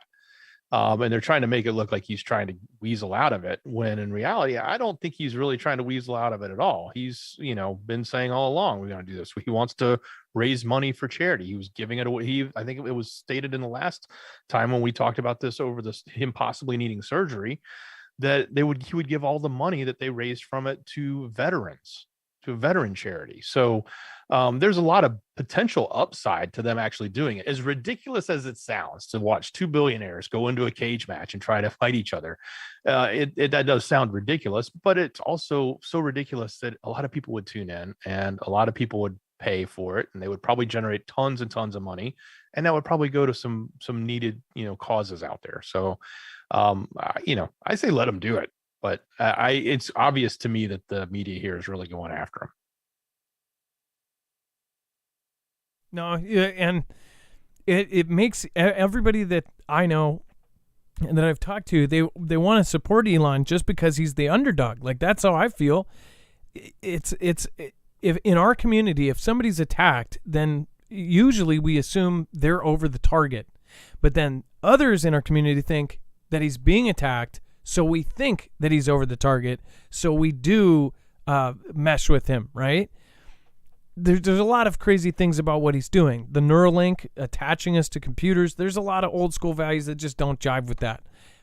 Going to Mars, there's a lot of questions about that in our community. Of course, the boring company that's digging tunnels underneath us, by the way, which since he started that, we've been hearing explosions all around the countries, underground booms with no explanation. It's like, what is really happening? I don't know. Can you answer it? I can't. By the way, I just wanted to show you. If you haven't seen it, you just got to. Terry Crews, Idiocracy. And I was laughing because there are some movies that I've literally said, Dex, it is required watching or required reading to be a part of the show. It's like you have to watch Songbird or something like that. Like you just have to. And then I make him, and even if it's bad, I make him watch. Like Dragon Day, I think I say, you just have to see it. Of course, he can choose not to see it, but Idiocracy is a required. It's like required reading for this class. All right, and then, yeah, Like, there's so many things. Yeah, look. Mike Judge, by the way, Beavis and Butthead creator. A lot of people miss the point of, like, the whole Beavis and Butthead thing. Most people thought, oh, it's stupid. But there was a lot of humor that a lot of people didn't understand until years later. And then Office Space. I mean, come on. They're just legendary. All right. And then, let's see here. Linda Vercelli, thank you so much. I appreciate you. Thank you so much. Laddie26, thank you for the Ninja Genie over on D-Live. I appreciate that. And Carol, thank you so much for essentially popping into every show. Mystery School. I've seen it. Upgrade was a pimp, LOL. Yes, and a president. And Carol, again, thank you. Truth Iris, big hugs to Peter Kurkowski for the sweet gifts for Foogle Fam. Love Foogle Fam. And by the way, thank you for gifting out badges in the chat. Thank you. Ed Brown, how's it going? Thank you. All right, and let's get to our next caller. We're going to be getting Guy on the phone. And before we do, remember you can always go through marfugglenews.com/prep. If you don't have long-term survival food, this is a great and affordable way to do so, to get freeze-dried food that will last 25 years and help your favorite channel at the same time. When you go through this, not only are you going to get a huge discount, but you're also going to be helping Marfoogle News. You're going to be helping my family, Dex's family, and everyone associated. So thank you. I appreciate you. marfugglenews.com/prep. It helps reinforce the growth of our channel at the same time as reinforcing your stock. So marfugglenews.com/prep. Thank you, and thank you. All right, let's get Guy on the phone. Adam, give me 1 minute. We're having a technical issue. Okay, no problem. And the Guy, first-time caller, is going to be talking about awareness of everything and calling from New York. So we got a New Yorker in the line. And I actually have pictures of Hawaii, more pictures of satellite pictures of before and after. So let's see here. So we did have some sky pictures here. So I think this will play, but I'm not sure. Yeah, I think it got frozen there. Here's a different perspective of that tree, and here is a sky shot of that. And as you can see, that church is, wait, is that church not there? Oddly enough, I don't know if you can see the church here. No, you can't, because that's the X's right there. It's kind of funny. They left the picture out with the church untouched. And then it looks like this little block here. I wonder what these buildings were look like they're virtually untouched with everything on both sides completely burned. Dex, do we have the Guy? Yes, we do. I think I know the Guy. All right. The Guy, you were live on Marfoogle News. Hey, how you doing? Hey, Mark, how you doing? Hey, good. What's going on? I'm doing great, man. I just wanted to, jump on. First-time caller. Came across your page probably back in like 2017. Been watching you ever since, and definitely appreciate the content that you provide, the information that you're putting out there, and just wanted to share some of, my experiences and things of that nature. I'm going to be very broad, not specific, but I think that you're going on a path. Wait, before that a lot of people need to be. The Guy, I don't mean to interrupt you, but it sounds like you may be on speakerphone, and it sounds like you're in kind of a big room. Are you by chance on a headset or on speaker? I'm on my Bluetooth. Does it sound better? Yes, it does. I just wanted to make sure people could hear you. All right, go ahead. Sorry to interrupt you. Yeah. No, you're fine. Yeah, I just wanted to say I appreciate everything all the content and everything that you're bringing out and that you're sharing with everyone, and that a lot more people need to be aware of this and what's going on in the world and how things is working. So I'll be quick in general, but my background, and I've always been, questioning the reality that we live in, how things is working, those who in power and how they have control over the population across the globe, where it may appear that it's governments that's controlling things, but there's hands behind those curtains that are manipulating everything that's going on, which led me down the path of going to college for international relations, where I specialized in science, technology, public policy, and the psychology of the mind and how to manipulate people. So I just wanted to share that the people that's a part of this group and the people that's listening in, I think is going in the right direction and understanding how things is being controlled and manipulated. And from my experiences, a lot of the things that's happened is not natural. A lot of it is man-made. A lot of it is manipulated by those who have the ability to have the access to certain technologies and influence over the masses through their wealth and usurping the power from humanity on a global scale to isolate it to a specific group of individuals who can continue to have that power and the control over people. I love humanity. My vision has always been to unite humanity. And even though going on that path of international relations and wanting to get into governance as a career, I never pursued it because my heart was too pure, knowing that if I was to get into a group of individuals that have more power than me, in order for me to take care of my family, provide for my family, I would have to be consumed by the machine in order for me to be successful in what I want to do and eventually be consumed in my mind, having to promote their agenda in order for me to be successful. That being said, everything that you're talking about and the direction that you're going in and the people that's a part of this group that I truly appreciate, that's opened up their mind to something that's different than what they were taught and what they were brought up to learn and what they expect to be, is a great thing. And I wish that a lot more people that are being divided and polarized by what is being put in front of their face need to be a part of this group and be aware of what's going on. There's a lot of deception. There's a lot of manipulation. There's a lot that's being put out there that they want to put out there to create that fear.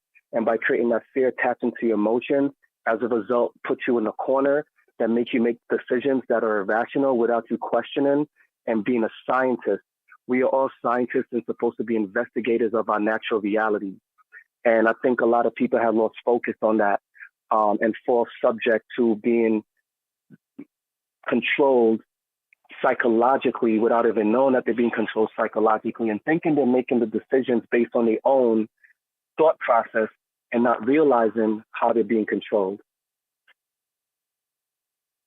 And that's me putting it in a nutshell, being quick, and being straight to the point, and just being generalized of everything that you talked about over the years of me listening to you, and just saying like, the world that we live in, the reality that we have is being created and manipulated by other men just like me and you. So I have to say, I agree. And you know how like everybody gets mad at something. It doesn't matter what side of the aisle they're on. Everything they do, it's like people don't realize that when they do something that they don't know that people are going to have the certain reaction. When they say 4D chess, they do something knowing the reaction and then knowing the reaction to the reaction. So if you get mad at something and you're really passionate about something that is happening in the politics and news, that most likely somebody sat in a room and they war gamed that out and simulated it out, and they're making you feel that way. They want you to do that. So that's why you have to go 4D chess ahead of that. It's kind of, I always use the analogy, if you're playing rock, paper, scissors with somebody, that if you do rock, they do paper, well, then you think, oh, well, they know I just did rock, so they're going to think that they did paper and I do scissors, so then they're going to do paper. And you have to think ahead, and whoever thinks ahead one more step is the one who wins. And that is what I think that is happening right now. And we're all in these echo chambers that we don't even know we're in. The algorithms show us only the content that we want to see, even if you're not logged in. They do it by IP address, and even if you're in that people think that they go into these, secret mode or whatever mode, that it's not going to catch it. It always does. It shows us the stuff that they want to show us, so we are utterly divided and fighting with each other. So I completely agree with you. And I do believe, too, you wouldn't be able to – you see a lot of great candidates that are saying exactly what we want represented, but they're never going to make it because they won't get the millions and trillions of dollars they need to do whatever they need to do because they won't get the support. So, therefore, they will not win. You have to have money, and to have money, you have to toe the line. You have to toe the line, and exactly that's what it is, and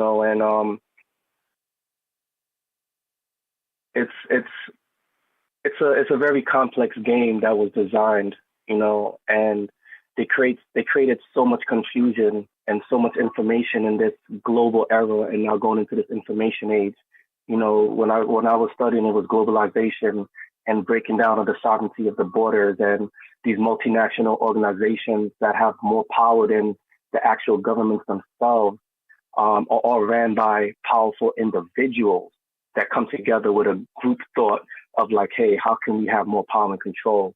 And how can we disseminate information in a capacity that individuals are so distracted or so consumed by their day-to-day, they don't have the ability to sit down and take the time to dissect the information in a capacity where they can make the right decision.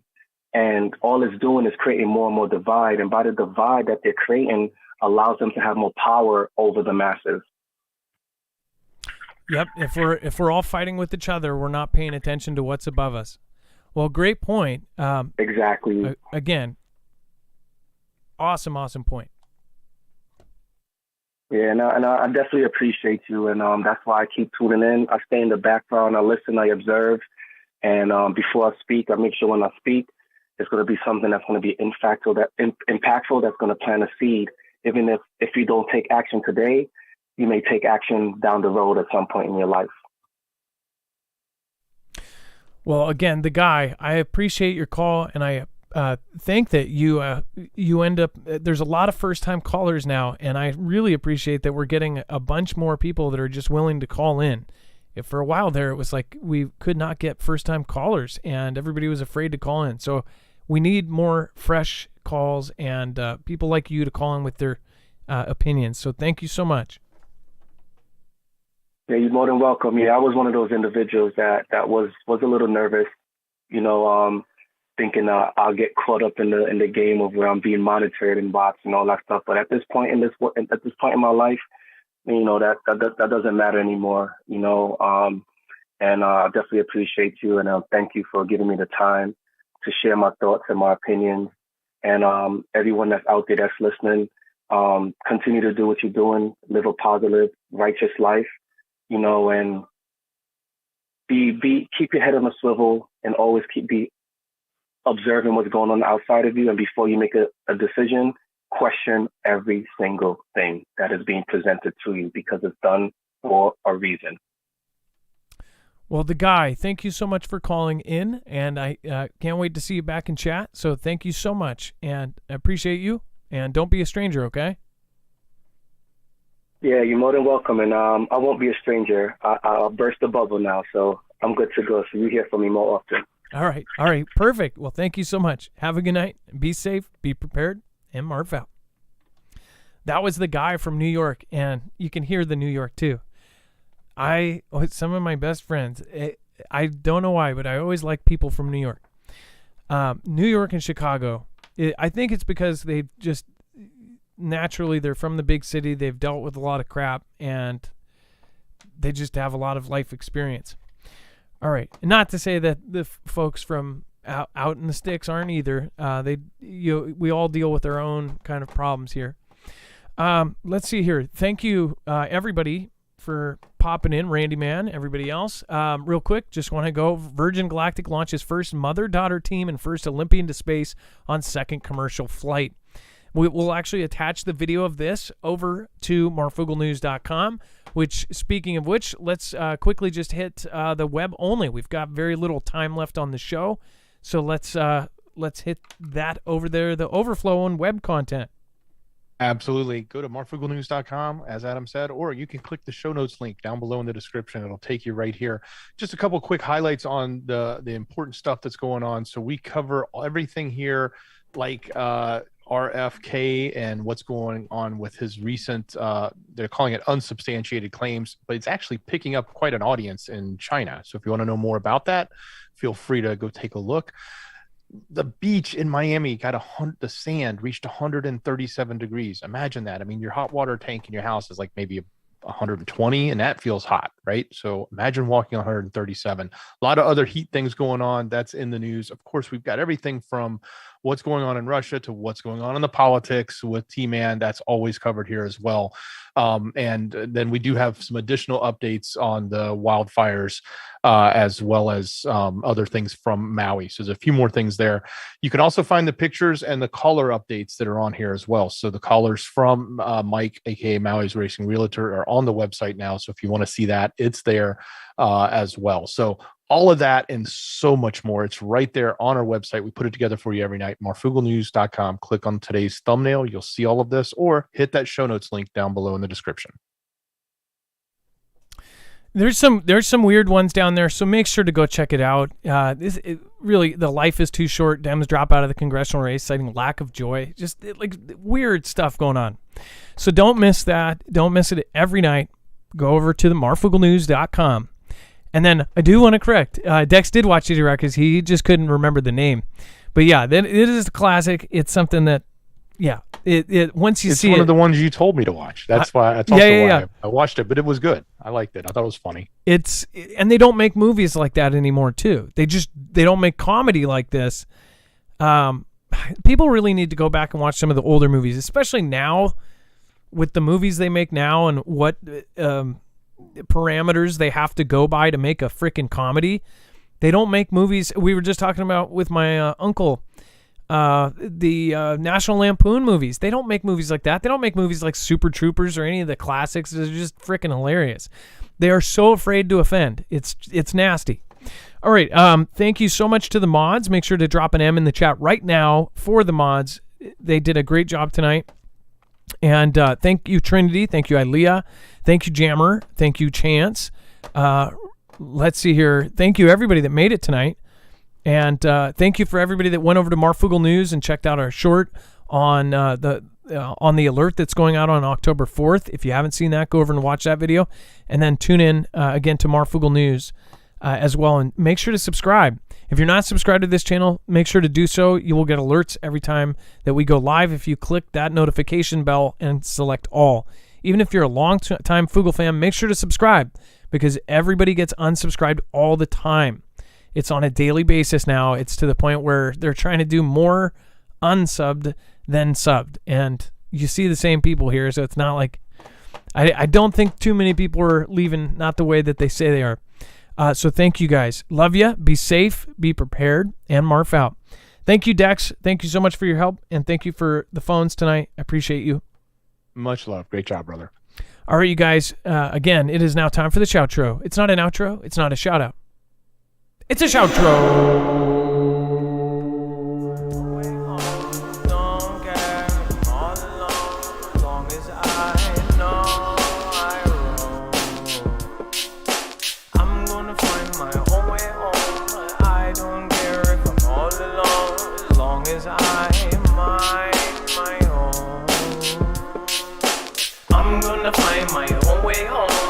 I don't care if I'm all alone, long as I know he's there.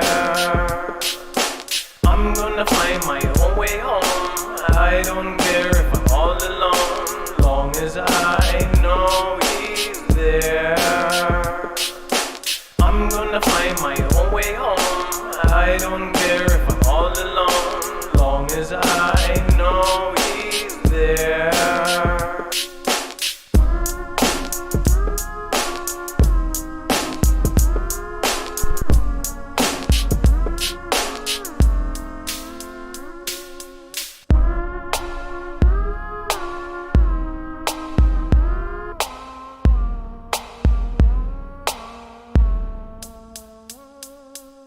way. I say. I'm on the way, I'm way on. Hey, I got the way on down. And bring it on, I'm gonna bring it on down. Hey, hey. Laddie 26 and the Renegade PT. Trinity, a red or blue pill. Hi ho, Kermit the Frog here. Woolwich 55 in the MH. I love Jesus forever. Bring it on the back now, babe. Everybody gonna see that way. Got the one up. Thank you so much, Mystery School, Carol, Ilea, Truth Iris, Liz Potter is our top supporter tonight. Thank you. Liz Potter on the wet Norway.